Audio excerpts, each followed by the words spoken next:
Halo, selamat malam, Selamat Mas. malam. Untuk kejadiannya sekitar tahun 2007, Mas. Oke. Untuk apa namanya? eh Kejadian 2007, terus habis itu lokasinya? Eh, Kalau untuk lokasinya itu kebetulan rumah saya itu di apa? Di sekitaran Tuntang itu, Mas. Tuntang itu Salatiga. Ya, Oke. Silakan Mas Andreas. oke. Jadi awal ceritanya itu gini, Mas.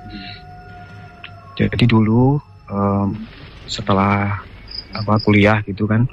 Jadi masa transisi sebelum dapat pekerjaan itu saya itu bantuin temen untuk usaha untuk sablon.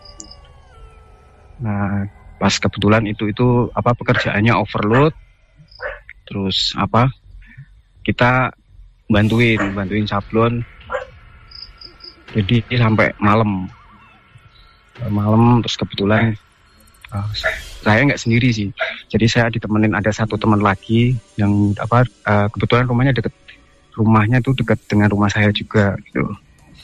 Sampai akhir larut malam, mungkin pulang itu sekitar jam berapa ya, jam 2-an malam gitu, Mas.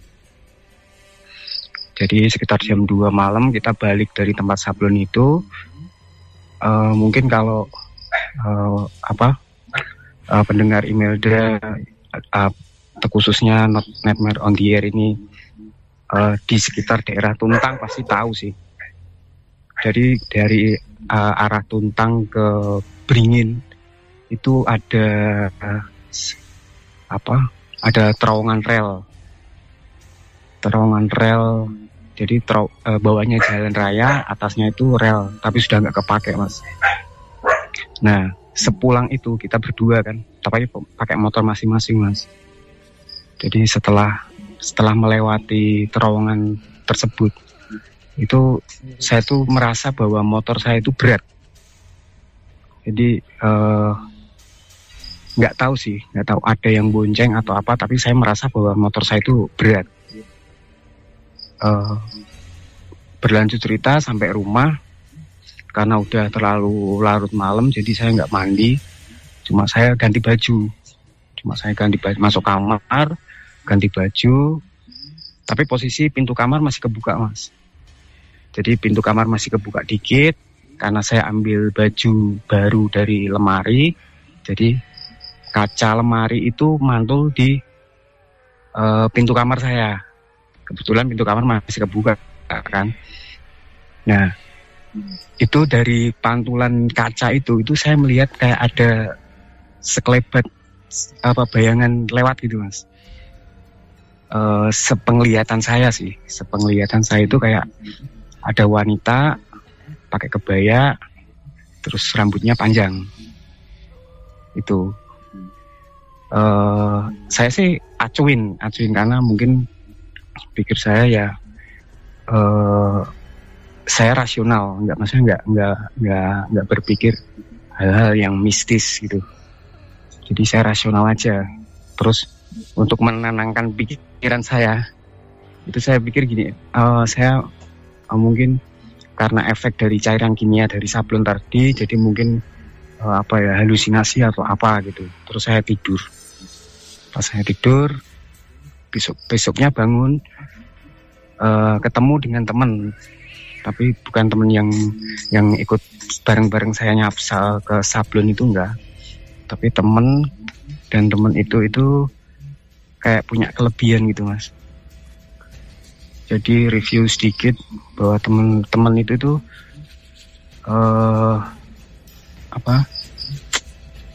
dia itu kayak ada dari leluhurnya gitu loh, Mas. Jadi turunan dari kakeknya kebetulan ngikut dia, jadi dia kayak bisa melihat sesuatu yang tidak bisa orang pada umumnya bisa lihat itu. Nah, saya cerita, Mas, ke teman saya itu. Saya cerita bahwa saya dari tempat sablon tadi malam habis lewat terowongan itu kok motor saya berat gitu. Terus sampai rumah kok saya itu kayak ada yang lewat di depan pintu kamar saya. Dan sampai di situ aja Mas, saya cerita sampai di situ. Dan teman saya itu langsung ngomong bahwa sosok yang saya lihat itu, padahal saya belum cerita itu Mas. Cerita saya baru sampai situ, tapi teman saya itu langsung bisa nebak gitu. Perempuan pakai kebaya, rambutnya panjang gitu. Nah, saya terus bertanya-tanya sekarang.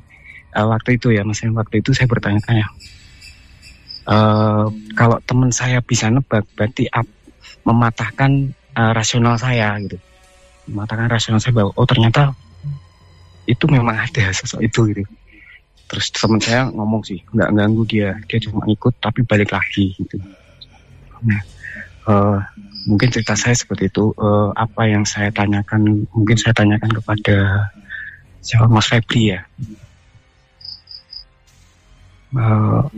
Sebetulnya hal seperti ini itu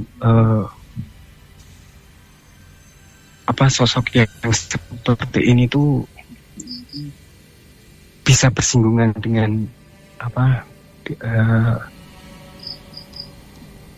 dunia kita gitu loh. Jadi kayak mematahkan rasional saya gitu.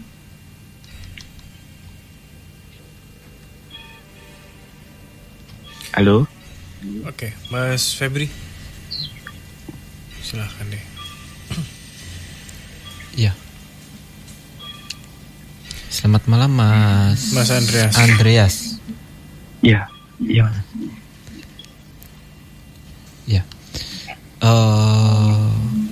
Kalau yang saya lihat ya di lokasi itu ya Mas ya, itu lokasinya lembab ya Mas. Iya benar. Ya. Yang saya lihat memang di situ ada sosok yang seperti dibilang sama Mas Andreas ini gitu. Di situ memang ada sosoknya gitu Mas. Dan pada waktu itu memang kayak hanya sekedar mengantar sampai rumah gitu loh Mas. Jadi sosok ini itu ngikutin Mas Andreas ini, kasarannya itu hanya mengantarkan Mas Andreas sampai rumahnya gitu loh Mas. Iya. Gitu. Tapi gini Mas, seumpamanya berarti apa yang saya rasakan bahwa motor saya berat, maksudnya kayak berarti kan ada yang numpangin gitu. Ada, iya. Iya. Dan itu ada, berarti ada masanya, maksudnya ada masa jenisnya gitu. Jadi kok rasa berat gitu. Ada Mas, ada gitu. Jadi sosok-sosok seperti itu kalau kalau kita bersinggungan dengan sosok seperti itu, apalagi sampai diboncengin, terus apalagi sampai istilahnya sosok itu ada di badan kita, itu pasti akan memberikan efek yang berat gitu Mas. Pasti ada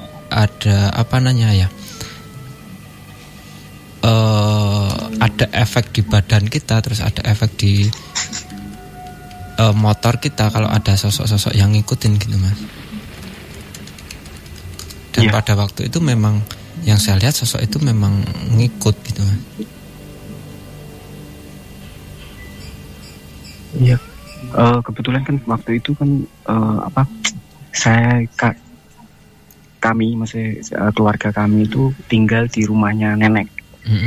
Jadi tinggal di rumahnya nenek yang notabene bahwa rumah itu rumah lama Mas. Jadi masih joglo.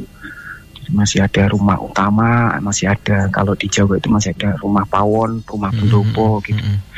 Jadi aura kayak gitunya itu kayak masih kental gitu. Iya, memang kalau yang saya tangkap di lokasi itu tadi ya Mas ya, di ceritanya Mas Andreas ini. Iya.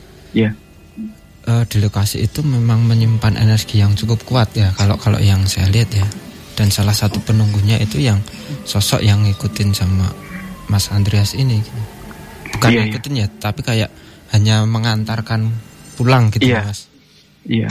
Memang habis Mas Andreas sampai rumah itu enggak lama ya, selang beberapa waktu itu sosok ini kembali lagi ke tempatnya gitu Mas. Iya. Berarti tidak ada maksud jahat atau negatif gitu ya? Enggak. Cuma itu hanya apa ya, secara kebetulan saja gitu loh Mas. Iya. Enggak yang membuat efek yang gimana gitu, enggak. Kalau yang saya lihat ya Mas ya. Iya Mas. Gitu. Tapi memang tempat itu cukup lumayan. Kalau yang saya rasakan cukup lumayan tempat itu. Dan sampai sekarang pun sosok itu masih ada di situ Mas. Di situ di lokasi. Di lokasi yang diceritakan ini. Bukan di rumahnya Masnya. Bukan. Mas Andreas. Jadi itu kayak habis tikungan ya kalau dari sini apa? Benar Mas. Jadi kalau dari arah Tuntang itu kiri jalan itu ada lapangan bola. Habis lapangan bola itu ada tikungan, terus ada terowongan itu. Cukup lumayan itu. Kanan kiri juga apa ya, kayak pohon-pohon rimbun gitu. Mungkin kanan kiri juga perkebunan atau hutan gitu. Iya, benar Mas. Jadi kanan kirinya itu kebun. Cukup menyimpan energi yang lumayan itu Mas. Oke. Mas Andreas ada tambahan kah? Cukup? Mungkin cukup Mas. Terima kasih Mas. Ya. Terima kasih, selamat malam. Terima kasih Mas Febri, selamat malam. Sama-sama Mas.